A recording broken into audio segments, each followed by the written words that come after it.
Ooh, little burp. Welcome to Washington, East to West Sports. This is episode 120.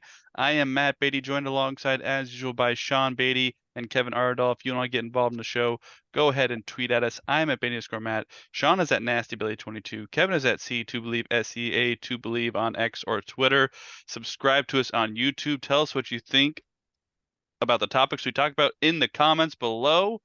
We are going to start off with a season that ended a short time ago. That is the Seattle Mariners, and they ended their season at 85-77, just outside of the final wild card spot. Let me check the standings, but I believe it was just one game back, if I'm not mistaken. Second in the AL West behind the AL. It was Yeah, one game back against the AL West winning Houston Astros once again. Not going to go technically through with all. tiebreakers. It was two. All right. Technically, it was two with tiebreakers, but yeah, Okay, yeah. fair. Yeah. So, I'm not going to go through the games while we were off since the last time, but mixed bag ended strong, but it didn't matter. So I'm going to throw it to Sean first. What'd you think of the end of the Mariners season?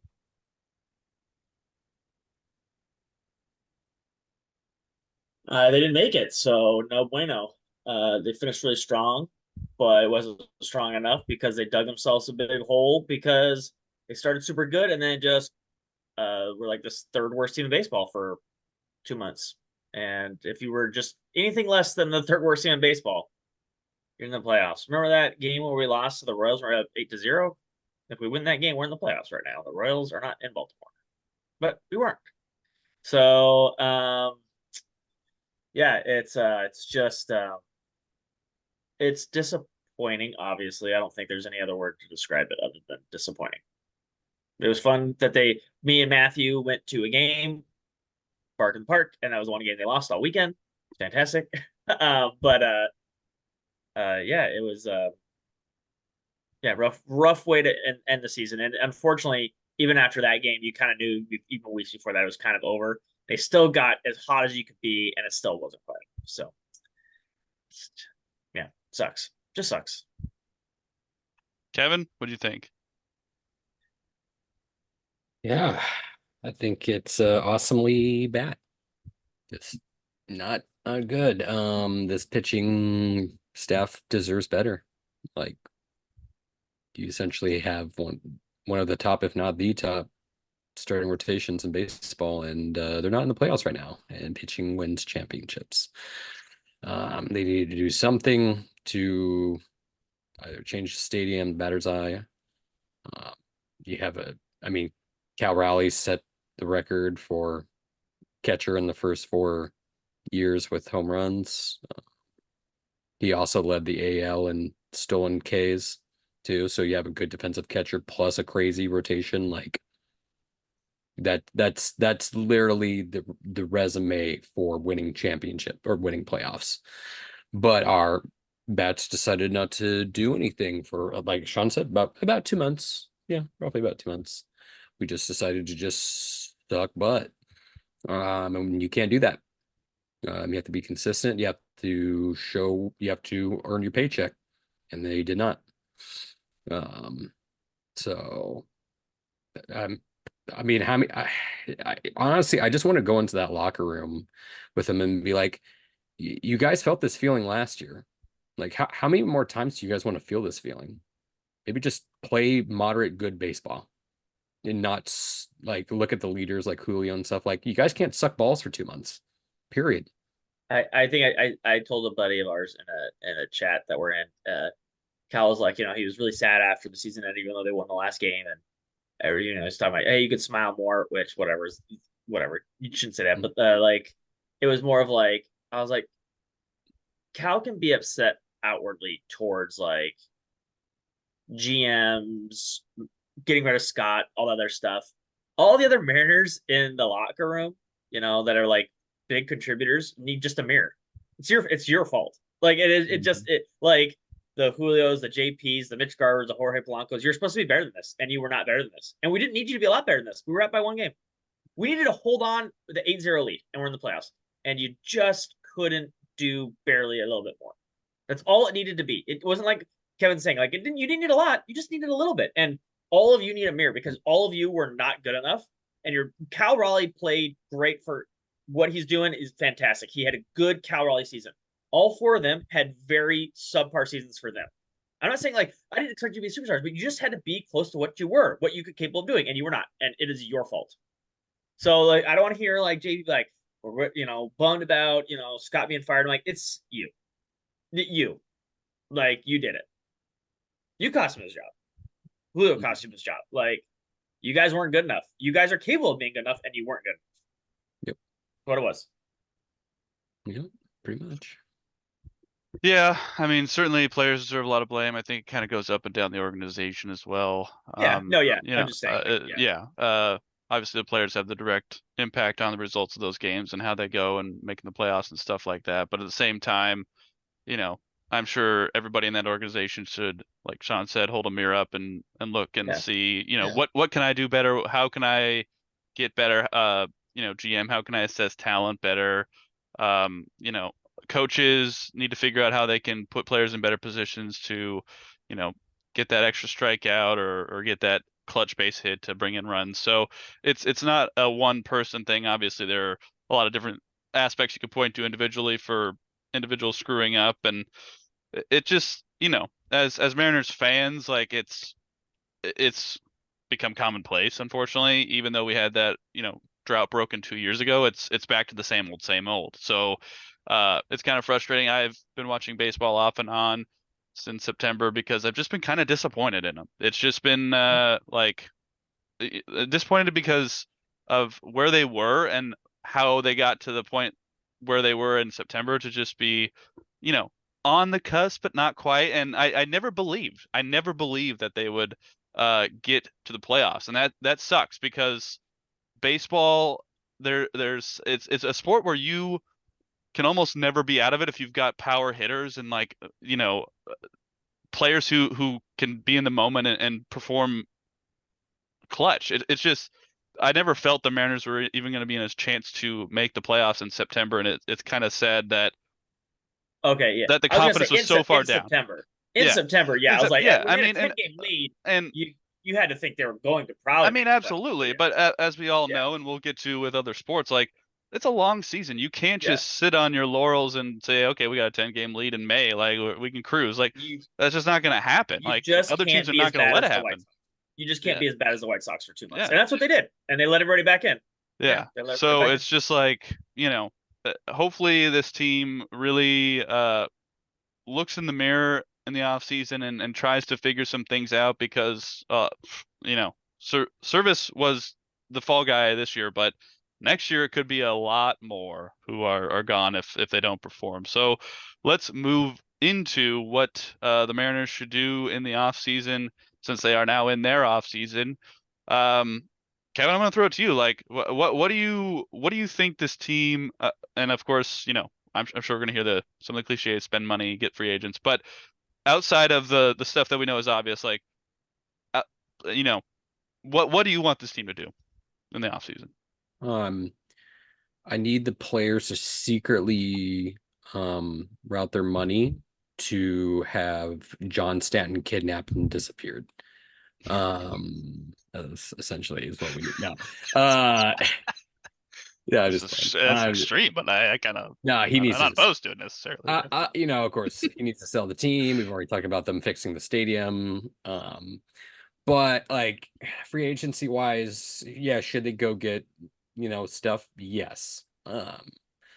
You technically need better third baseman than like Justin, even though Justin Turner like was kind of serviceable toward the end of the year. Like that's he not. He just doesn't play third base anymore. He's DH first baseman. Yeah, exactly. So like you need third base. I'm sorry, but the JP Crawford experiment needs to be just done and over with. You need a shortstop.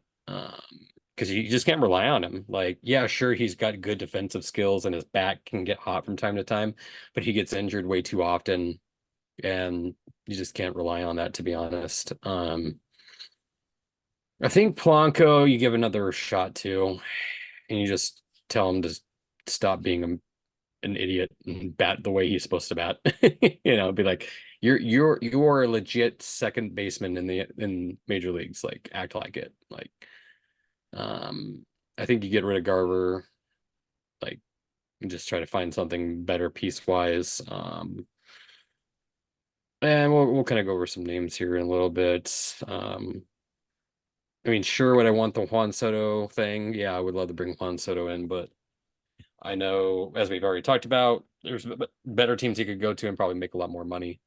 I have a feeling you're probably, if your best bet, since you're not going to pay, is that you use your farm system to trade to go get a piece like Luis Robert Jr.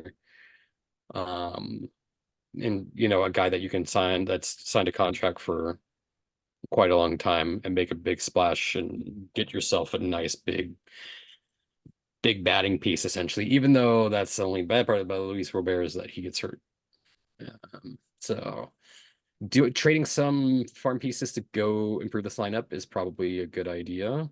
I'm not saying sell the whole farm, of course, but getting like at least one or two guys, like, and I'm not talking like, I mean, sure, yeah, you can get the guys that are mid play, but like you gotta go get like a big boy name somewhere. Like a Luis Robert is just what makes the most sense. Like, that's something that gets this team excited. You know what he can do.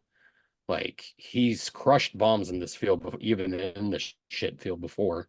Like, and the White Sox need prospects, so it's kind of like a no-brainer, so to speak. But it's just what you just can't let the White Sox like hose you over for him, essentially. So, you're probably going to see a couple of our farm system, at least one or two that I can think of that you'll probably see jump up next year. And you just tell the regulars, like Polanco and Julio and Rosarena, Luke Raley, be like, I need consistency out of y'all.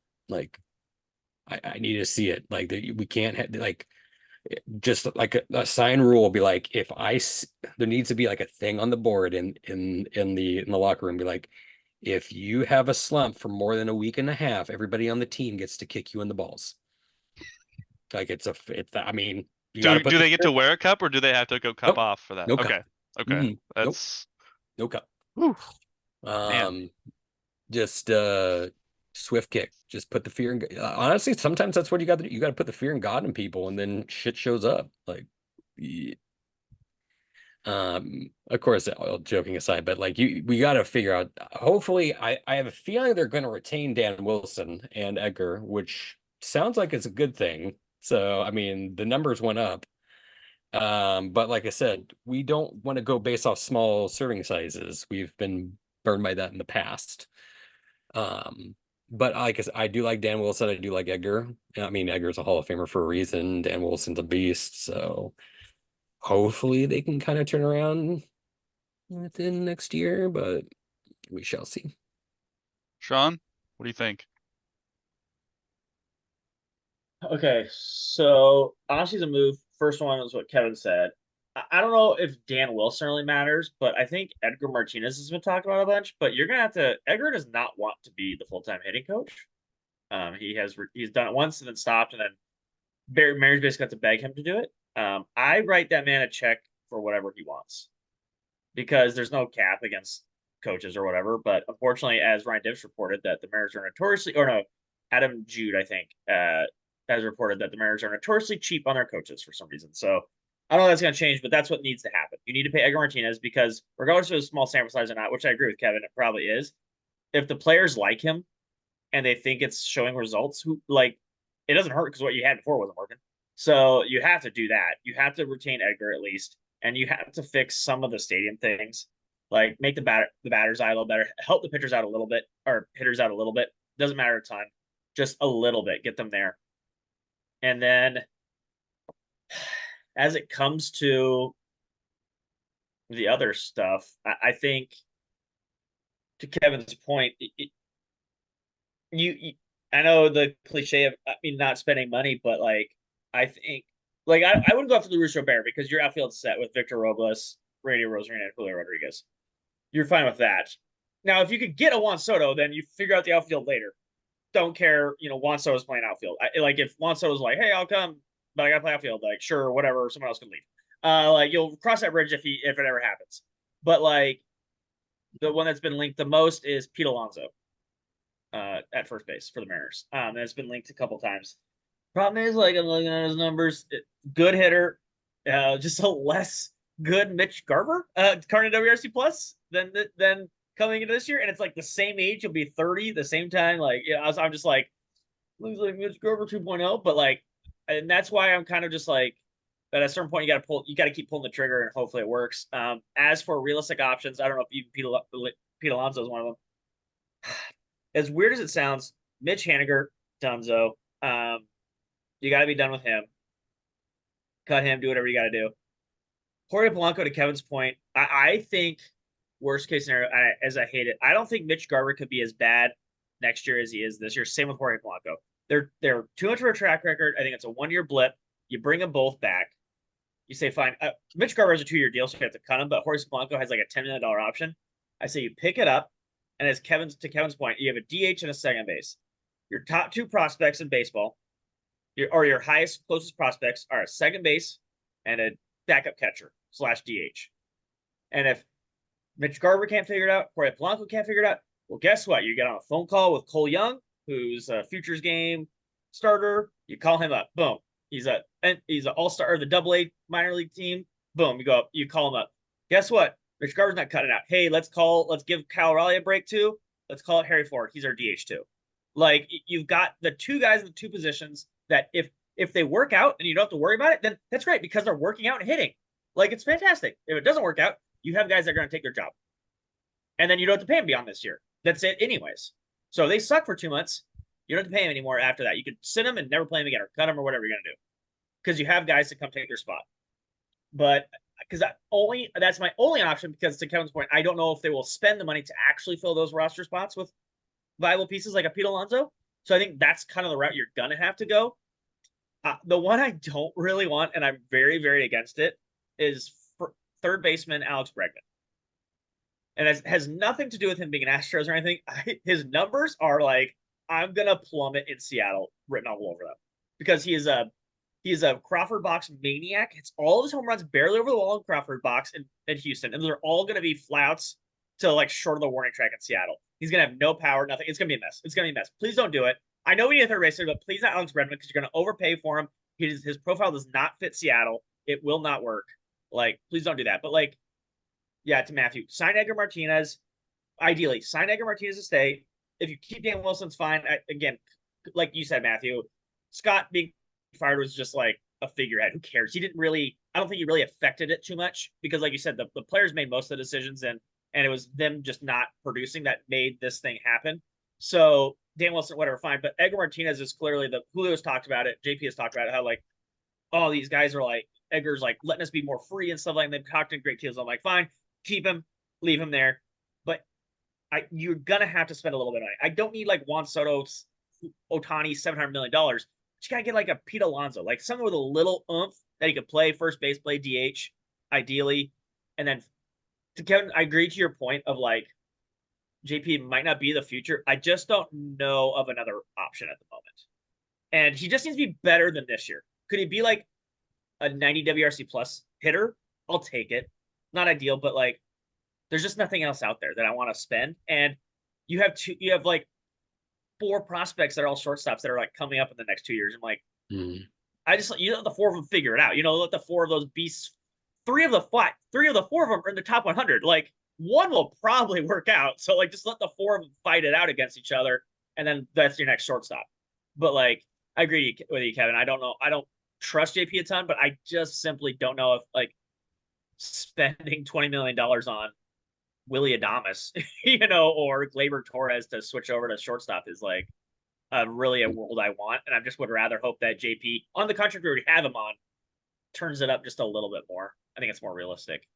Yeah. I mean, you could also, like I said, you could trade to go get a shortstop too. But like, that's what I'm saying. Like, you trade to get a shortstop, and then like you have a bunch of guys fighting for the shortstop role. Like, who are you trading right now that like is willing to be traded that you're really excited about?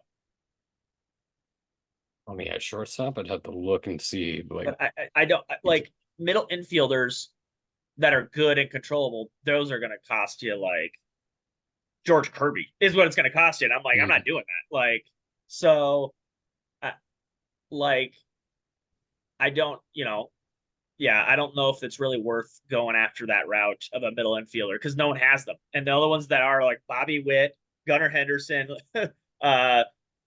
Ellie De La Cruz is probably going to switch positions even. I'm like, and those guys are going to cost you your left arm. And, right. and like, so I agree with you. If it was available or someone is willing to, sure, do it. But I just think the best bet is hopefully JP gets to like close to league average hitting again, and then could just be that guy for a couple more years. And that's it. And that's just what I need him to be because you need Julio to be the dude. I just need JP Crawford not to have an 80 WRC plus.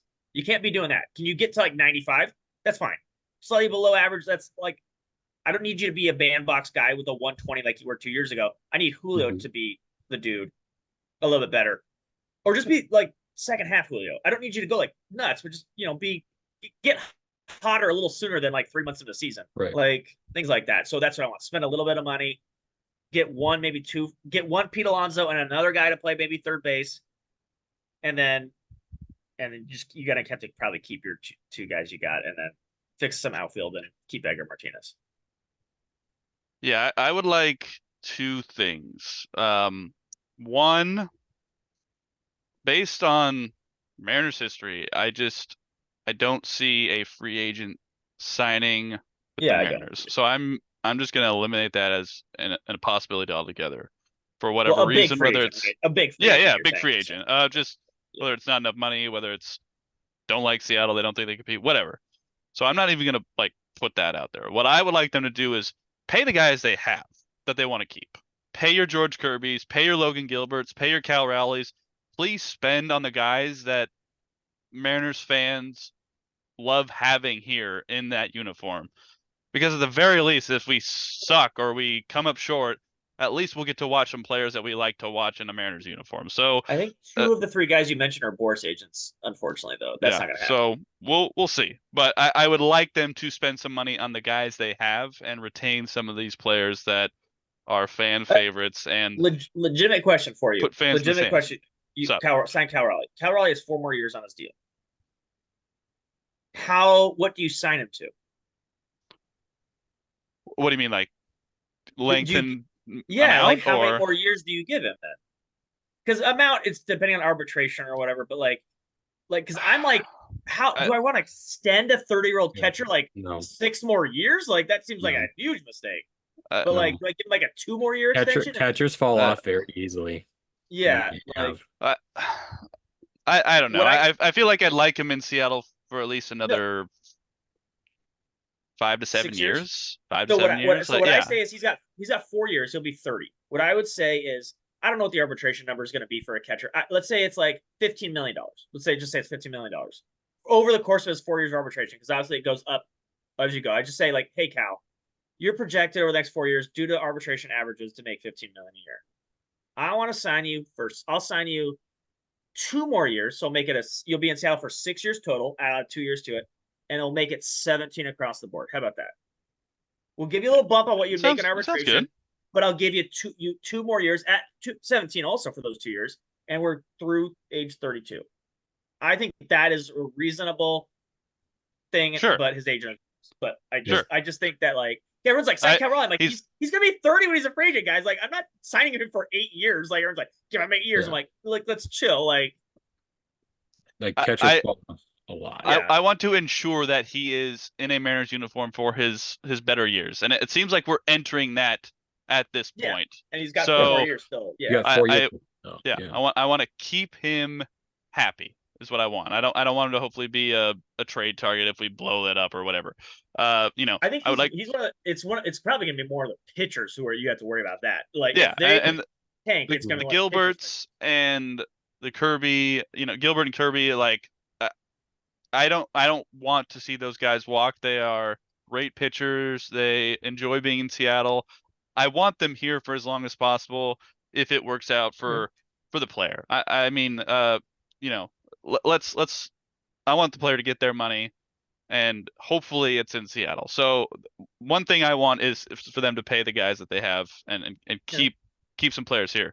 The second is use your farm system, and I don't necessarily mean like trade them. You could be, but you guys have mentioned some of these players, and I don't follow the minor leagues like you guys do. I don't know where they're at in terms of development, but I I keep hearing about this top 100 farm system, and I want to see it. I want to see it in a Mariners uniform. And I get that, it takes time and they may not be ready and all this sort of stuff, but I'm tired of like the future is bright. I'm tired of hearing it because I want it on the team now. I want this team to play well with the players that are supposedly going to be good in the future. And I don't necessarily want to rush it. Don't hear me with that, but I want the farm system to be what it's been built up and hyped up to be. I want it to pay off finally instead of just being this grapevine of the future. I'm Time just out. sorry. It did already once. It did already once. That's why I know, but I here. want this current. You want the farm next system. batch to be. Exactly. Well, has it worked out? Because we're still having this conversation. So no, it did work out. We let the grapes grow. We were a terrible team. We were losing 100 games, and then now we're like winning 90 to 86 games. And then you're like, "Where's the prospects?" I'm like, they all showed up, and that's how we're here and not here anymore. We're not the White Sox anymore. We got here. You just want a little bit more. Yes, I want more. This farm You're system. going to see minimum one of them. I hope so. I really hope so. I think that because there was no chance this year it was ever going to happen. I think that the shot was next year. Again, you'll probably only see two, maybe. You'll see Harry Ford and you'll see Cole Young. And those are the two you'll see. You might actually now see a Logan Evans because he came out of nowhere. But you might see Logan Evans next year too. Yeah. I think you see Cole Young sooner rather than later. Yeah, Cole Young legit has a chance to probably break camp with the team if he plays well. And if Jorge Blanco or whatever they do at second, like he has a legit chance. Well, Cole Young can play third too.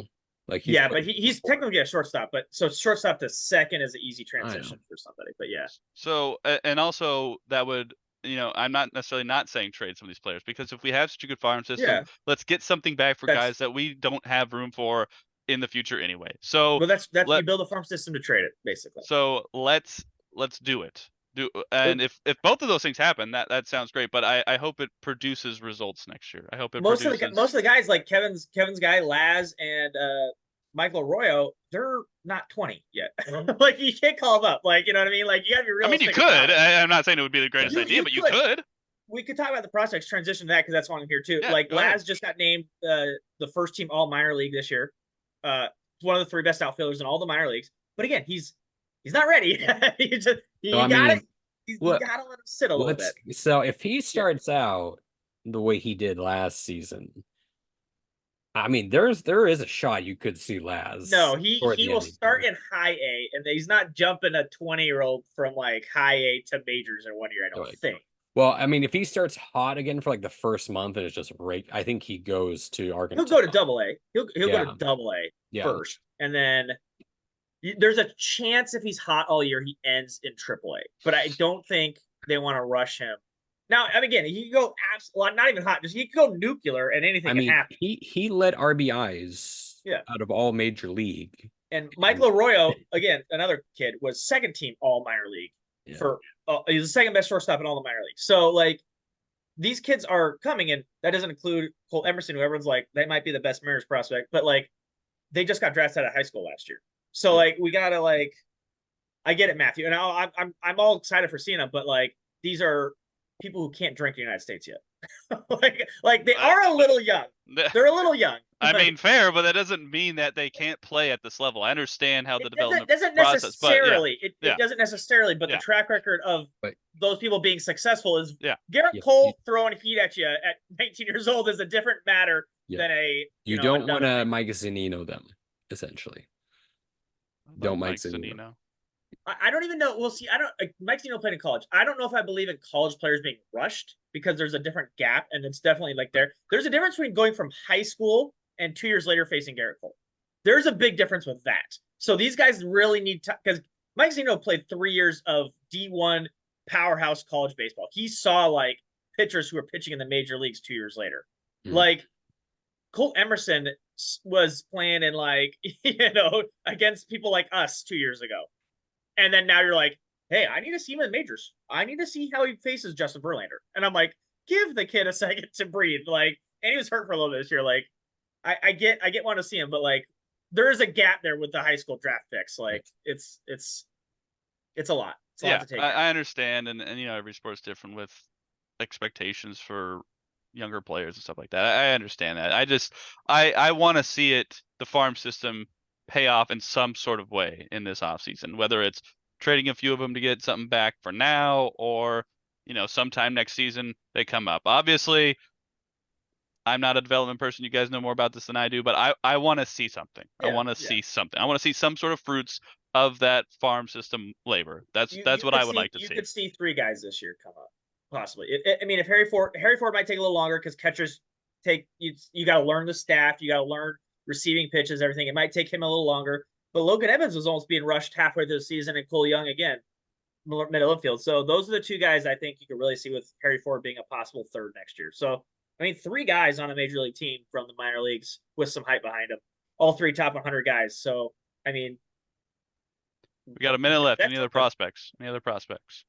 Again, I said Michael Arroyo was Michael Arroyo, Laz were the top 2 guys. They named hitters. So there's top 16 in baseball.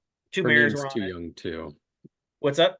Fernine Celestin is too young as well, but he's kind of the big shortstop that we got from the Dominican. Yeah. So and then they gave honorable mention to Emerson, Cole Emerson, because he just got hurt, didn't play enough. But they said in the time he played, he was fantastic. So, yeah. So those are the 2 guys that like really. Michael Arroyo just like, and Laz was named minor league player of the year, and people were upset that it wasn't Michael Arroyo because they're like, kind of got a job because Michael Arroyo, because Laz kind of struggled a little bit there when they both got called up, and Michael got hotter as it went on. So I don't care, 1A, 1B, they were both nuts this year. So those are the 2 guys, and everyone cooled off about Logan Evans, and I looked at his numbers again. He was just as stupid at the end of the year as he was in the beginning. So those are the Mariners just keep churning out pitchers. So it's just the next guy up. All right. Well, let us know what you think of the Mariners season and what they should do in the offseason. Go ahead, train assignment base score. Matt Sean is at NastyBlade22. Kevin is at C2Believe. That's SEA2Believe. Subscribe to us on YouTube. Tell us what you think of the top out in the comments below. We're going to take a quick break with a word from our sponsor. We'll be right back and talk some football.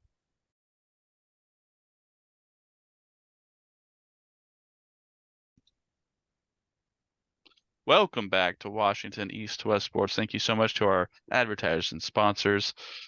We were talking about the Mariners, and we didn't quite finish the prospect report, actually. Kevin, what do you got? Oh, no, just kind of looking through it, like Alberto Rodriguez kind of went ape shit in the last part of the season. I mean, my God, final 23 games, 353, 396, 471, 866 with good God, 24 RBIs, 11 runs, stolen base, home run, like playoffs was pretty good too, like solid. Thought that said 11 home runs at first. Now I'm reading it says 1, but still impressive. But also like, there was the kid that I saw when I went to the Dust Devils game with Aqua Sox that was playing in center field, and I totally forgot his name, but he had a pretty good end of the season too. Trying to remember his freaking name. Let me look at my pictures real quick. All right. Well, while you do that, JT in our group chat asked playoff predictions. I'm giving mine here. I'm sticking with my preseason pick, Baltimore and Philly. That is what I am going to stick with because it seems to be working out pretty well. Although they are down 1-0. Baltimore is to the Royals right now, so we'll see how that goes. Sean, what about you? Man, I don't even know what I picked. I think I picked Houston Dodgers. Is that what I picked? I do not remember. I'd have to go look. I don't know. I'm gonna just stick with the Dodgers. I don't believe it, but I'm just gonna stick with it like Matthews style. Just gonna believe it. And then let's just go. Let's go. Oh man, I really don't want to say the Yankees. But let's go Yankees, I guess. Not go Yankees. I think they're gonna win. I want them to lose immediately if possible. But yeah. Oh God. Kevin? Jared Sandstrom was the left fielder that I couldn't think of. They had him at, or no. And Bill Knight too. Both of them kind of were doing some crazy things. Um, I think I picked the Braves and God, who else did I pick? Did I pick Baltimore? You guys said Braves and Baltimore? Oh, the Atlanta Braves and Baltimore? So I did. Sticking to it? Oh God. Even both down 1-0. It's still possible. Don't doubt yourself. Mm, The White Sox won 5 games in a row at the end of the season. If they can win 5 in a row, any team can win 5 in a win 2 in a row. Like mhm, no series mhm. is over. Um, yeah, why not? Sure, we'll just run with it still. All right. Well, let us move on to our next topic on this podcast, and that is the Seattle Seahawks. They have had 3 games since we were last on this podcast. They won 23-20 at the New England Patriots. They won 24-3 against the Miami Dolphins at home, and they lost yesterday to the Detroit Lions 42-29. I think I threw it to Sean for no. I threw it to Kevin first, I think. So Sean, what have you thought of the Seattle Seahawks in these past 3 games? Let's just do all four. No, well, we did the Denver one I in know, our preview, yeah. I know. I feel like the Seahawks beat bad teams. They should have. There were some of them were a little close, so everyone coming into this game was like, I feel disrespect.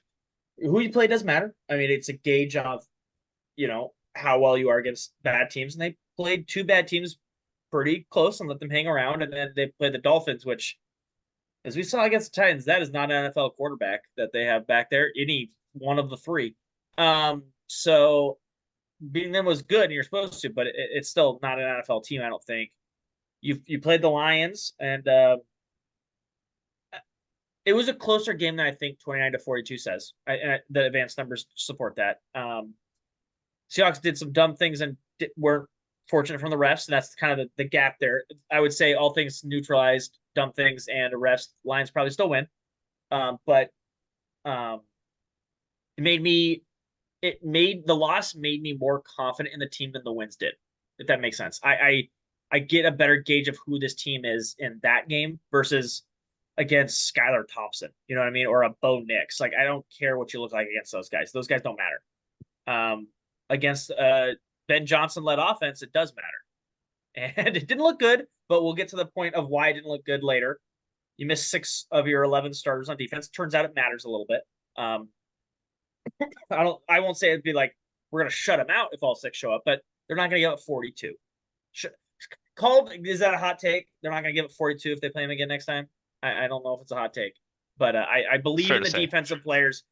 I believe if their entire D line is there, maybe Jared Goff doesn't average 4 seconds a drop back to throw the football, which is like that's forever in the NFL. So no wonder he went perfect because 4 seconds is ridiculous. I think the longest average last year was like 2.9, and he was a full second more than that in this game. So we had no pressure. We had nothing. We never got in his face, and that was evident by him just standing back there. And so, yeah, I think with all that said, like with that everything, we only lost by what we lost by. I was fairly pleased with how we looked with what we had and who we were. So offense, Gino looked great with a terrible line still.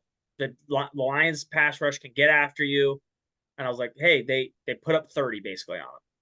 So that made me feel real good. So yeah, all in all, pleased with a 3-1 start to start the season after a new regime change. Kind of a rebuilding year. I feel like it's actually been very good. O-line's getting slowly better. Needed to step it up a little bit, then we can really do some damage. But I'm really pleased so far with 3-1 going into the Giants. I think we're sitting pretty good. Yeah, I'll go next, and I agree with Sean. It's we're sitting at a good spot. The Patriots game, they had just come off that win against the Bengals in New England home opener, so probably a little bit tougher game than it realize. So you got it out, you got the win. The Patriots haven't looked that great afterwards. So, I don't know what that says about the Seahawks, but the Dolphins, as Sean mentioned, no Tua, really can't take a whole lot away from that game. Um, without Tua, that offense is How, just how does an abysmal. NFL team It's with Tua and his abysmal. injury histories not have a better backup option? Well, How did they get to this situation? they paid Tua a lot, and you don't have a lot to spend on the backup. Joe Flacco's not making I like know you Joe know what I Flacco's mean? not making, but Joe Like Flacco is wanted by every team as a backup, no, but basically. like there was a Jacoby Brissett available. There was like a Jameis Winston available. What are we like?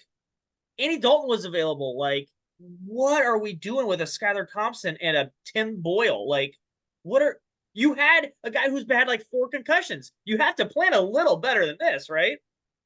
I mean, I would agree with you, but also at the same time, when you want your offense to revolve around Tua, I don't see any other guys stepping in and being Tua.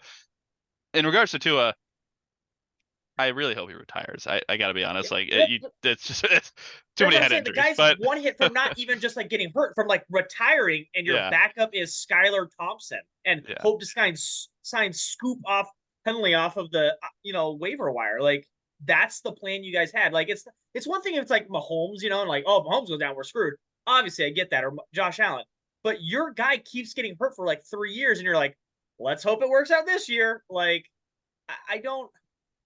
That just seems like a terrible planning ahead of time for that like specific I get what team. you're saying, Sean, but I don't know I don't know how much different it would be. Like it's hard to say. It would be a It's hard to say. capable offense. I'm not sure they win either game, but like would Joe Flacco make it like an NFL offense at least? Probably.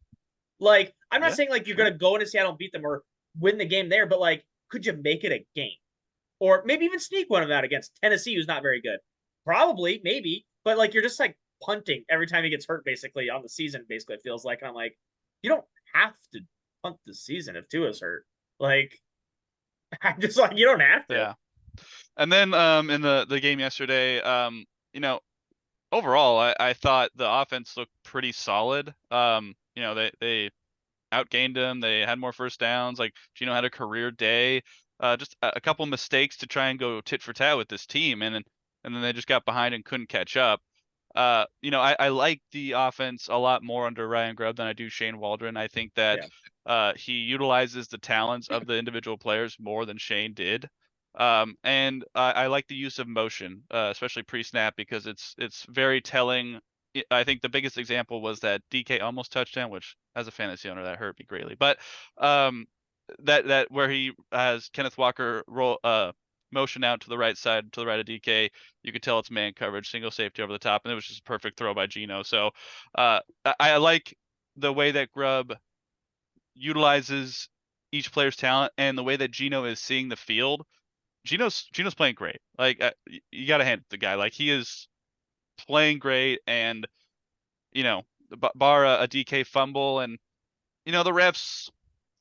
I feel like officiating this year is just slowing the game down a lot more. I'm not sure if I'm in the minority on that, but it feels like there are more calls, and it feels like it's just slowing the game down a lot more than it has been in previous years. So I'm not sure how to curb that if players need to stop making fouls, because some of them have been legitimate. yeah, I yeah, keep seeing the offensive pass interference call on Tyler Lockett. I don't see it, but yeah. you know, what I can you do? my calls were that one, and then the 2 point conversion was score, and Yeah, they DK caught it. He caught it. well they also told Mike McDaniel that they reviewed it, and so he's like, I'm not gonna throw my flag, and then And the DK on NFL the was like, sideline says, "I caught it." yeah, and then so they told him like, oh, we reviewed it, and then they didn't review it, and he's like, you didn't review it, like you told me you what, like, and so they basically just I don't want to say it's like malice that they did it on purpose that they lied to him, but like they were like, oh, it's automatically reviewed, which it is supposed to be automatically reviewed, and then they just didn't do it, and then they're like, oh, later our bad. I'm like, that's 2 points, and then, I'm Yeah, not saying it yeah, changes the and game, that but would I'm have been like, made it 28-22, and that would have been maybe a I, different outcome. Who I mean, knows? maybe But not, but like, it's yeah, just the point of it. yeah, Like, you were supposed to, and you told him you were going to, and then you just didn't. And I'm yeah. like those are two. I was like, come on, like, you know what I mean? Like, we probably still lose, but like, at least you're call like you're supposed to. And the thing I love the most about the offense is getting all three wide receivers involved. DK had 7 for 104, and 7 for 104. Tyler Lockett 5 for 61. Jackson Smith and Jigga 8 for 51. Like, not only is the offense with Ryan Grubb distributing the ball very well, Geno is also distributing the ball very well. He's getting the ball to players in open spaces, and JSN was just not really utilized very well last year, in my opinion. So I like how they are putting him in the slot, putting him in different places, and allowing him to exploit matchups and just sit in soft zone and let Geno find him. So Hey, the offense can I looks say good. one thing about your spreading it around? Yeah, If we don't throw the ball to Pharaoh Brown ever again, that might be the slowest man I've ever seen in an NFL uniform. That 3 yard game felt like it took an hour, and I'm like, I agree. dude, like he had so much space, caught it, and I'm like, did he hit slow motion? Like he stopped moving. Like, Well, there was but that play, the other target he got, where it went through his hands. Geno hit him in the hands, and it went through him. I just So can't. I just can't with him, yeah, man. I was like, dude, you just can't move. Like, so just block. Like, I don't care if it's like the Jimmy Graham. Like, he's in, you're gonna catch it. I don't care for it, man. Just block. Like, I don't need you running a route. You can't do it. Like, it's fine. Just be big and block. and defensively, they were missing their starters, so the depth just couldn't step up. And Detroit has a good offense. I mean, they've Yeah. got a great offensive line. They've got great weapons. So Best offensive line in the league against the entire 4 backup yeah, D line. so I think the secondary definitely could have played better, no doubt about it. But at the same time, He had 4 seconds to throw, Matthew. He had yeah, 4 seconds to throw. absolutely, Like, absolutely. I just And the run game definitely killed him as well. So uh, overall, the defense I think has been good. This was not a great performance, obviously missing some starters, but even against the Bo Nixes, the Jacoby Brissett's, and the Skylar Thompsons, you did what you needed to do to win the game. So that's yeah. what I care about. Kevin? So before I go into this, I'm going to start that I did not see the Monday Night Football game. I did watch the highlights, but because I was working.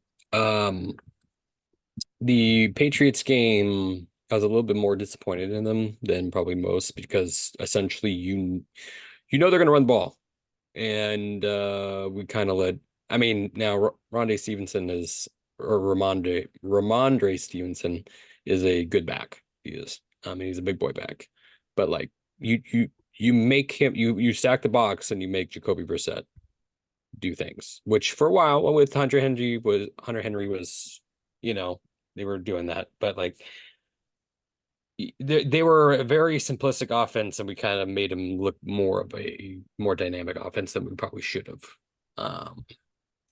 The Dolphins game, yeah, it kind of was what it was. A lot of good stuff by the offense. I think we probably could have scored more, to be honest, with the offense, but I'll still take it. What I saw from the highlights from the Monday Night Football game was essentially one backup D line versus a very good O line. They just got eaten alive. A gap and B gap were just not covered to where just the running backs went wild. Tackling was a little sloppy. Spoon got his crap pushed in. I can tell you that. Sean with like uh what's his name? The receiver Amon-Ra? yeah. Just ate him up for lunch from what it looked like. Which is fine. I mean, he's still learning, like, and that's a really good receiver. So he just had a bad day at the office. He'll learn from it and he'll get better. Not saying like you like cut him. He's just growing pains. Gibson though. Gibson, horrible play for backup. Like, my God. That was really I was just like, what is that dude doing? Like, he looked confused and just sloppy and just really bad. That was not pretty to watch. Offensively, we looked way better. Stone Forsythe, best O lineman during the Dolphins game, by the way, that we had, best rated, over Charles Cross. So I'm glad to see that it's a little bit, they're kind of growing, and like that's kind of O lines, especially the ones, when there's injuries and stuff like that, it takes a while to mesh, and then hopefully you're gonna get Abe Lucas back here soonish within the next couple weeks. But I've really liked what I've seen out of Geno. Can it get better? Yes. There are times where I think Geno has pockets where he can step up and just run for like 5-6 yards. But there were some where like when I was watching, I was like, run Gino, and then he freaking like just steps up and like throws it downfield into a crazy, and I was like, okay, this is this is good. I'm like, that's what I want to see. Like, holy crap. Like the fact that he's kind of doing old like Russell Wilson stuff, like stepping up, but he's also keeping his eyes downfield because he knows how good his receivers are. So he's like, there could be the option of me just throwing it, downfield. That's what I want to see out of Gino, is that knowing that your receivers might do something, but you're still making the option of whether they don't get open, that you can get 5-6 yards on a run and slide. That's what I want to see out of Gino on those plays when it's available for him to step and up and run, or bootleg out and like do that type of stuff. I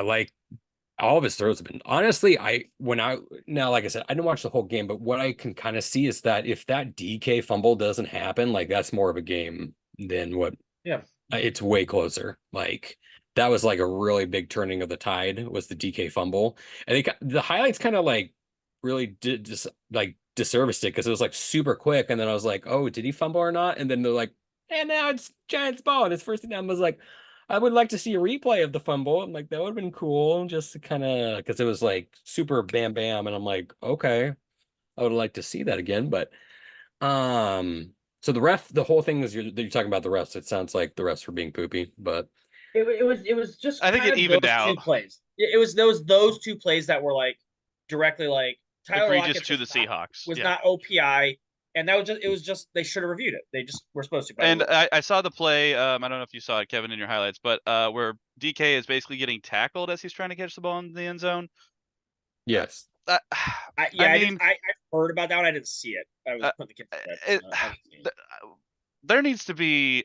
I mean, we don't even know what a catch is sometimes, and the man is looking at the ball and like swatting, so he's on DK. Like I don't know. Just let's do the same challenge rules. Just everything's challengeable. Every play, regardless of what it is. So like, I want to challenge that DK. There should be pass interference on that defender. That's it. Yep. And then if just make everything challengeable, and you keep the same number of challenges. That's it.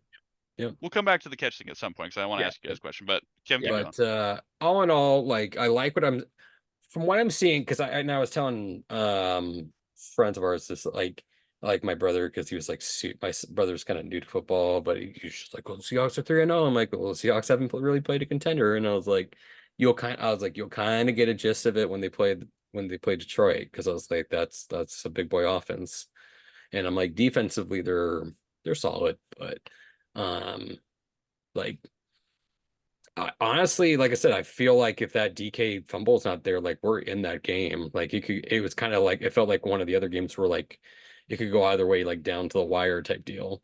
So that, and it makes me seeing Gino more poised and making better decisions, and the offense just running more smoothly. Now, I think oh my God, what's the OC's name again? Ben Johnson, no, ours. Ryan Grubb. Ryan Grubb. I think once he gets a little bit more, because for what they said, like Kenneth Walker only had like 8 touches in the first half of the game, which I was like, Jesus. He only had 12 total, actually. But like it didn't need, like they were moving the ball. Like the DK fumble really killed it. It wasn't like they're like, we're not working because we're not, like they were moving up and down the field. Matthew said they had more plays, more first downs. It was not getting Kenneth Walker, but just like they kept giving it to him. They're like, look, if you're not going to stack the box, or if you're going to stack the box, we're going to throw it. Yeah, we got 3 beasts. I want to, as long as he is doing what going with what he sees and stuff like that, versus what the defense is showing him, then I'm okay with that. I like to see a little bit more balance, but I mean a little bit more on the air raid side, of course, like 60-40 or 65-45. That's what it was. But I mean, and then also I saw some like Charbonnet got a couple passes and stuff like that, and that's and Kevin, did you see that play where they thought they had brought down Walker, but then he like flips over the defender and gains like 6 yards? Like that's man strength right there. That's Kevin Walker is starting to impress me a little bit more, even though, like I said, even though I don't like, me and Sean will tell you, we don't like getting running backs in the second round, like, because they're a dime a dozen essentially. But like Kenneth Walker has shown some impressive. But like they averaged, like Kenneth Walker actually had the least average per rush out of all three. Geno, Zach Charbonnet, and his was 6.7. The Seahawks ran it crazily efficiently, and Geno also passed for 7 yards in attempt too. Like they did whatever they Geno's want. numbers were Like every time Geno dropped back, he threw for 7 yards. Like and ran for 7. They were. And then there was creativity with I don't know if you saw it, Kevin, the hook and ladder on 3rd and 13. Like who saw that coming? They throw it to used to be JSN, like a he lobs guaranteed it over punt. to Oh Charbonnet, yeah, JSN down. throwing it to Charbonnet. That was with Shane Waldron. That was a 5-yard punt.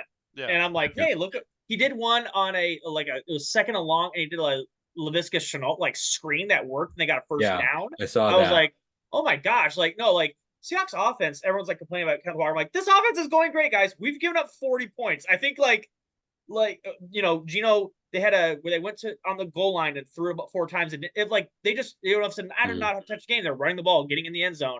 They don't have to worry about time. Like it's clearly they've scored so many points at will. Like it's I think it's a way closer game, and it goes either way if the whole DK fumble doesn't happen, and then also your starting D line is completely gone essentially.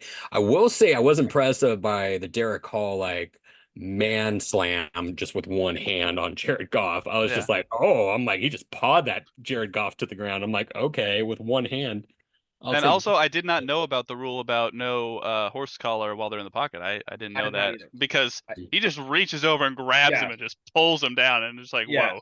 I did not either. I gave the ooh face right off the bat, and I was like, oh, okay, then we're good. I had no idea. I was like, oh, that's a flag. Like, oh, there it goes. But cool. I didn't know that. But so I'm impressed so far for backups. For Derek Hall has shown promise. Like I would rather see the starters in there, of course, but like that's a guy that we could look at in the future, like possibly down the road, like kind of like Monet was like the last 2 years, essentially, kind of like showed some promise, so to speak. So I think I'm really impressed with Mike McDonald putting this defense in positions to do well. Now, I don't think he has the talent to do it. Like in that first touchdown, the linebacker, I think it's Dotson, he meets Montgomery. He reads the play perfectly. The play is called perfectly on defense, and Montgomery just beats him. And I'm like, a better linebacker makes the play. It's not a touchdown. But like, once we get better players in there, I really like what he's doing. He's making Mafe like they talked about Aiden Hutchinson in the game. You didn't hear this, Kevin. He had like 3 sacks in 3 years at Michigan before him, and then had 13 in 1 year. Like this man gets people paid. Like what Jake Clowney had the most sacks of his career last year. Like he got I won't pronounce the guy's name, but like Umbawale, or I can't remember his name, but like he was like went off for Baltimore last year, got paid. Like he gets guys in positions to do very well, especially rushing the passer. So like Mafe, Hall, he's turning them into like just different players and putting them in great positions. Mm-hmm. And so I've been really impressed with Mike McDonald in that regard. Mm-hmm. All right. Well, when you're down 6 out of 11 guys, and Ben Johnson's a freaking genius, and there's a reason he was the number 1 head coach person for 2 years in a row now. He's just really good at calling a game. Like he really is. All right. Well, let us talk a little bit about these 2 upcoming games for the Seahawks. Let's make some predictions, then we'll move on to a couple other things. So, next game is Seahawks versus the Giants, 1:25 this Sunday at Lumen Field. Giants are currently at 1-3. Let's go down the line. I think I know what we're all going to say here. I think we're all going to take the Seahawks. I'm not sure what the spread is, but I really hope the Seahawks can cover the spread. Let's see what it is at this moment. Depends. If it's like 6, maybe not. But like if it's like 3 or something or 4, I'll take the Seahawks win by a touchdown. Let's put it that way. They better win by a touchdown. Yeah, I think coming off of this game, hopefully they get a little bit healthier. Can't really find. Yeah, I would say barring half of their defense plays, yes, like they'll win pretty handily. Seahawks are -6, and I think they will cover that. I would say like 30-20. 30-20 would be my score prediction. Sean? You think the Giants scored 20? I think the Giants scored 10. I think it's 27-10. I think they put it to them. I don't know. It's tough. Like this year's kind of shown that like even though the Giants do suck, like you can't underestimate like any team. Like Malik Neighbors eats. He eats. And who's the other receiver on the other side? Wandale Robinson. He's pretty good at catching balls too. Yeah. The problem though is Daniel Jones has to throw the pass. Yeah. That is a problem. do we know if Neighbors is going to be healthy because he like knocked himself out and concussed I think himself? He's good. he'll play. He could have Okay. played, I think, in the other game, but yeah, like they'll both play. But But you got that's your strength. You got Spoon and Tyreek. That's yeah. why you got you. That's why you drafted a corner top 5. That's his job. Yeah. Like, I mean, like, shoot, it's hard because like, Devin did Singletary's anybody terrible. did anybody predict the Commanders dropping 40 on freaking Cardinals? Like, Well, that's what happens when you I'm hit not on a franchise surprised. quarterback. That's what happens. Your franchise changes completely. yeah, even though I like what I see Certainly. out of him so far, I think it's a little too soon to say It is, but like franchise. Cliff Kingsbury also maybe was a little good, and I think maybe Arizona is the problem, not Cliff Kingsbury. Maybe a little bit. Their old GM who got fired was not good at his job. Yeah. I think we do like. I think we could win. It could. I think it's going to be closer than what a lot of people think. I think. I'll say like. I'll say 24-14 for Seahawks. Kevin, the average is fair. 6, so you said more than the average. The spread, yeah. That spread's 6, so maybe. But yeah, no, I get what you're saying. Maybe 21-14, but no, you're fine. It's. I just think that like the Giant and we're not supposed to be losing to the Giants. The Giants don't have anything on offense, don't have anything on defense, and you should be dominating it. You should be putting it to them because how many defensive players can you name for the Giants like right now? Kayvon Thibodeau, And they just traded for a guy from the Panthers. Brian Yes. Burns. There you go. All right. Well, let's. Yeah, I think that's about it. So I'm like, you better be putting up points on these guys. So let's probably not gonna have a podcast for their next game, which is a quick turnaround, and they play the San Francisco 49ers on Thursday Night Football, 5:15 p.m. I was at the Thursday Night Football game last year with the 49ers on Thanksgiving. I didn't get turkey and they lost. 49ers are not having a great season injury-wise. Still a good team. They're getting healthy though, unfortunately. My heart wants to pick the Seahawks. My brain wants to pick 49ers. I'm gonna go with my brain on this one. I think it'll be close. I don't know what the spread will be, but 24-21 49ers, I think. Kevin? So the Niners are getting healthier. Debo's coming back. Kittle's there. Debo was back. You already played. Yeah, but I mean, he wasn't really at full. But I'm saying in 2 weeks he should be more. Yeah, he should be fully back. Rumor that Christian McCaffrey might be back. It's running back. Doesn't matter. Yeah, He's got Achilles Well, I mean, tendonitis. have you seen his backup anyways, averaging like 6 yards a carry anyways? Yeah, I know. Maybe Kyle Shanahan knows how to call an offense. I'm just saying. Yeah, but I mean, Christian McCaffrey is still really good. He is, but the other backup is. Yeah. And also just O-line too. When you have Trent Williams at left tackle, it kind of helps. But, I think like I said with Matthew, I think it'll be closer. I think it just depends. It really depends on Seahawks defensive how healthy they are, to be honest. And then how well the O-line holds. Is Abe Lucas back by then? Like, can Stone Forsythe hold the right side? Like, we just signed Peters. Oh, that's right. Yeah, yeah, we did. I forgot. Yeah, they just brought back Peters. It'll probably still be Stone at that point. Maybe that'll be Peters' first game, but I don't know. Who knows? I think it'll be higher. I think it's probably going to be. I still think the 49ers probably edge it. I would say probably 34-31. Sean? Yeah, I'm 3 points. 49ers win. To Kevin's point, the 49ers just right now, if they both play their A game, the 49ers are just more talented team. They just are. And that's not a knock on the Seahawks. We're just not where they are yet. Like, we're getting there, I think, and we're catching up coaching wise, but the 49ers are just more talented at this point. And if we could catch them on a bad game, or they're a little bit banged up or something like that, we could maybe sneak this one out. But all I want is what Matthew saw last year is I just want this to be competitive again. I don't want these to be just like Kyle Shanahan just like dumping on Pete again over and over and over and over. And so I'm just like, okay, let's adjust and punch back now finally. And I think this is where, again, barring injuries, we don't know how long these 6 people are going to be out, but like, assuming they're all healthy or most of them are healthy, I think we could punch back a little bit. The 49ers offensive line isn't as great as it's been, but the scheme is still pretty good. Unfortunately, Brock Purdy might be good. Like I just keep seeing it as EPA. There's less luck involved this year. I hate to say it, like in 3 or 4 games, he's got the same EPA, but there's less variables and luck involved this time. I'm like, shit. Like he might actually also be good, and Kyle Shanahan's good at calling games. So I just think that like, gosh, I don't want to pick the same totals you did, but I also want to keep the 3 points. So Matthew, what was yours? 24-21. I'll do.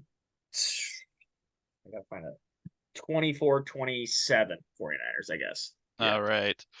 Well, let us know what you thought of the Seahawks so far and the 2 predictions for these upcoming games. Go ahead and tweet us. I'm at Basescore Matt. Sean is at NastyBilly22. Kevin's at C2Believe. That's SEA2Believe on Twitter or X. Subscribe to us on YouTube. Tell us what you think of the topics we talked about in the comments below. We've got a little bit of time left, so the NHL season is coming up. So, Sean, let's get your NHL prediction before we get out here, and then I got one other thing I want to talk about before we go. Shout out, Sounders made the playoffs again. Yep. Do that one. Congrats. Shout out Storm. Um, They lost the Aces, unfortunately. But they made the playoffs. True. I think in a year they didn't expect. They played much better than expected. So that's totally fine with me. Aces are good at basketball. Turns out. Predictions. I think the Kraken missed the playoffs. I'm trying to hurry up here. I think they're the first one out. They're going to pull Mariners. Ouch. Ouch. How about a Stanley Cup? Give me a Stanley Cup as well. Oh, gosh, I haven't looked at that yet. I've just been listening to Sharks podcast, and they are not going to win the Stanley Cup. Spoiler alert. My heart says I want to say Oilers just because I want to see Connor McDavid do it, but I guess the Maple Leafs every year, and shockingly, they never do it.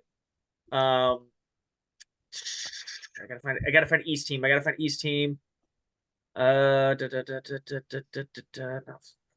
Fucking. Am I just gonna pick the Maple Leafs again? I'm picking the Maple Leafs and the Oilers. Let's just do it. Let's just. All Canada Stanley Cup. I want to see it. I want to see Canada's celebrating right now. That was like no research, off the hip. Like yeah. Complete that's what's coming here as well. The Kraken. You said no playoffs. I don't know. Dan Bylsma, little bit different roster.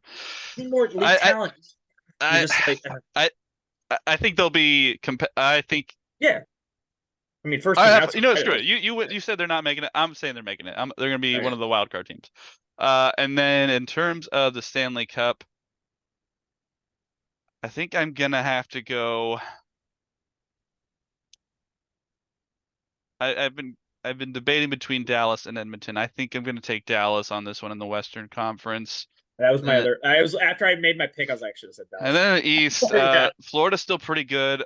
I don't like them to go back though. I've been debating between Boston and New York and Rangers, and you didn't have to say. I'm gonna take Boston. I'm gonna take Dallas and Boston in the finals.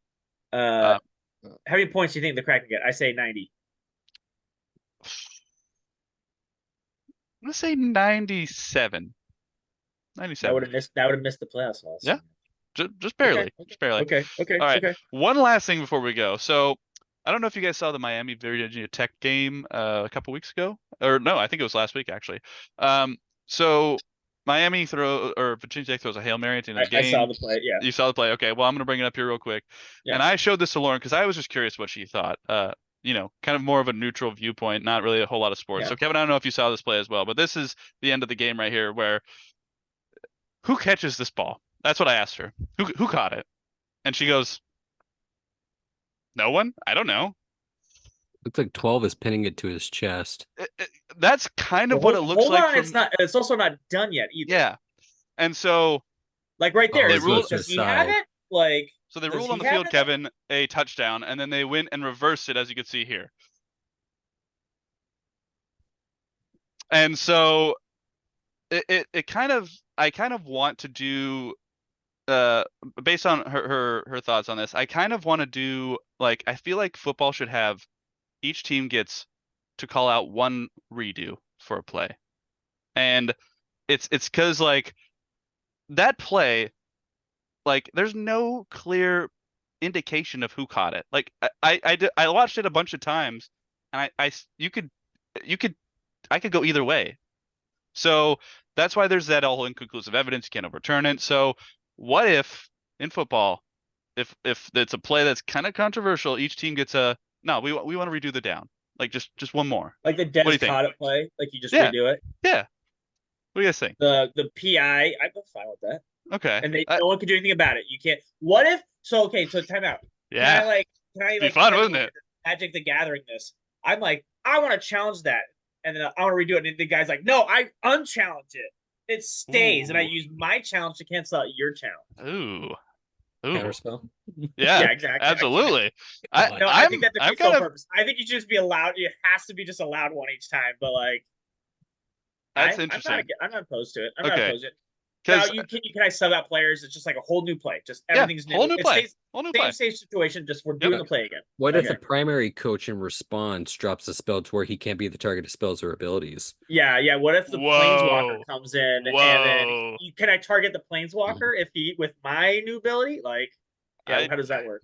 okay, we're gonna need to like settle this out, but Oh, with that we will see you I next like it. time I like it. on Washington East West Sports. Bring back our Sonics, there please. you go.